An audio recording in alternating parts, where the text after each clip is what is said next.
ನಮಸ್ಕಾರ. ರವಿ ದೊಡ್ಮನಿಯವರ ಸಾಹಿತ್ಯದಲ್ಲಿ ಕರುನಾಡ ರತ್ನ ನ್ಯೂಸ್ಗೆ ಸ್ವಾಗತ ಸುಸ್ವಾಗತ. ಇಂದು ಜಮಖಂಡಿ ನಗರದಲ್ಲಿ ಗೌರಿ ಗಣೇಶ ಹಬ್ಬದ ಪ್ರಯುಕ್ತ ಜನಜಾಗೃತಿಯ ಸಲುವಾಗಿ ಜಮಖಂಡಿಯ ಡಿವೈಎಸ್ಪಿ ಸೈಯದ್ ರೋಷನ್ ಜಮೀರ್ ಅವರ ನೇತೃತ್ವದಲ್ಲಿ ಜಿಲ್ಲಾ ಸಶಸ್ತ್ರ ಮೀಸಲು ಪಡೆಯ ವತಿಯಿಂದ ಜಮಖಂಡಿಯ ಪ್ರಮುಖ ಬೀದಿಗಳಲ್ಲಿ ಪಥಸಂಚಲನ ಜರುಗಿತು. ಹೌದು, ಜಮಖಂಡಿಯ ದೇಸಾಯಿ ಸರ್ಕಲ್ನಿಂದ ಪ್ರಾರಂಭವಾಗಿ ಅಶೋಕ್ ಸರ್ಕಲ್, ಹಳೆಯ ತಹಸೀಲ್ದಾರ್ ಕಚೇರಿ ಮಾರ್ಗವಾಗಿ ಸುತ್ತುವರಿದು ಹನುಮಾನ್ ದೇವಸ್ಥಾನದಿಂದ ಸುವರ್ಣ ಚಿತ್ರಮಂದಿರ ಮಾರ್ಗವಾಗಿ ಮರಳಿ ದೇಸಾಯಿ ಸರ್ಕಲ್ಗೆ ಬಂದು ತಲುಪಿತು.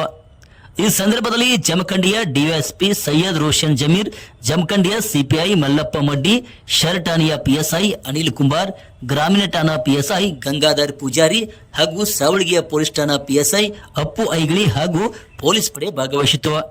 ವರದಿ ರವಿ ದೊಡ್ಮನಿ, ಕರುನಾಡ ರತ್ನ ನ್ಯೂಸ್, ಜಮಖಂಡಿ. ಗಾಡಿ ಬರುವ ನೀ